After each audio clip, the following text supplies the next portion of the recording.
धामी सरकार के एक फैसले पर उत्तराखंड में सियासत गर्म है। सवाल जवाब चल रहे हैं। मुद्दों के अलावा अब बात राजनीतिक हो चुकी है और तमाम ऐसे पहलू हैं जिन्हें लेकर धामी को घेरा जा रहा है और सवाल उठाए जा रहे हैं। दरअसल धामी कैबिनेट ने एक फैसला लिया है कि उत्तराखंड में जो सरकारी या निजी भूमि पर कब्जे हैं, अतिक्रमण है, उसके खिलाफ कार्रवाई तेज की जाएगी और 10 साल तक की सजा का प्रावधान इस अध्यादेश के जरिए किया गया है, जो कैबिनेट ने मंजूर किया है।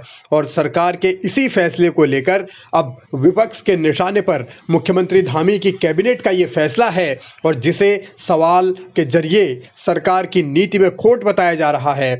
मुद्दा अब इस तरीके का है कि जिस पर कांग्रेस के सीनियर नेता हरीश रावत ने भी सवाल उठाए हैं और धामी सरकार को घेरा है।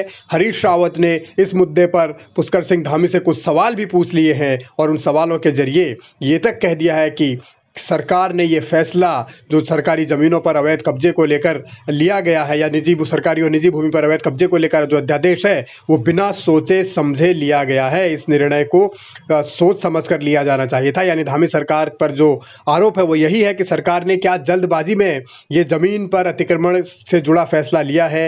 हरीश रावत ये भी कहते हैं कि मुख्यमंत्री को यह भी सोचना चाहिए कि उनके ड्रीम डिस्ट्रिक्ट चंपावत के लोहाघाट पर उनके इस फैसले का क्या असर पड़ेगा और जहाँ उनके पिताजी पैदा हुए उस डीडीहाट क्षेत्र में इसका क्या असर पड़ेगा। यानी हरीश रावत ये कह रहे हैं कि वो मुद्दे सोच समझकर उठाते हैं, आंख बंद करके विरोध करने वाले नेता वो नहीं हैं। यानी कि जमीनों पर कब्जे से जुड़ा हुआ जो अध्यादेश है उस मुद्दे पर बात अब धामी के पिताजी तक आ गई है। ये हरीश रावत ने पूछ लिया है कि डीडीहाट और लोहाघाट के इलाकों में इसका क्या असर पड़ेगा। ये भी धामी सरकार को सोचना चाहिए और उसके बाद ही ये फैसला करना चाहिए था। तो लड़ाई सरकारी जमीनों पर या निजी जमीनों पर अवैध कब्जे से जुड़े हुए अध्यादेश को लेकर है। फैसला सरकार की कैबिनेट का है और कैबिनेट के इसी फैसले पर सवाल उठाए जा रहे हैं। यानी इस मुद्दे पर आगे भी तकरार रहने वाली है, क्योंकि हरीश रावत कह रहे हैं कि पूरे मसले को लेकर वो मुख्यमंत्री से मुलाकात भी करेंगे। तो यहाँ कांग्रेस ने एक नई लड़ाई छेड़ी है। सरकार कह रही है कि हम अतिक्रमण बर्दाश्त नहीं करेंगे, कांग्रेस कह रही है कि इससे लाखों या हजारों लोगों पर इसका असर पड़ेगा।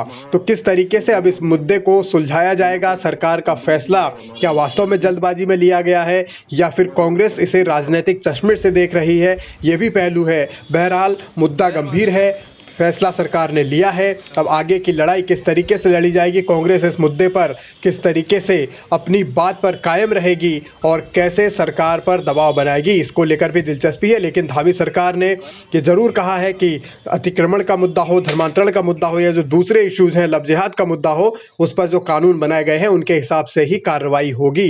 तो इस एक्शन पर अब सियासी रिएक्शन आ रहे हैं। सवाल उत्तराखंड से जुड़ा है, सवाल उत्तराखंड की देवभूमि से जुड़ा है, इसीलिए राजनीति भी गर्म है।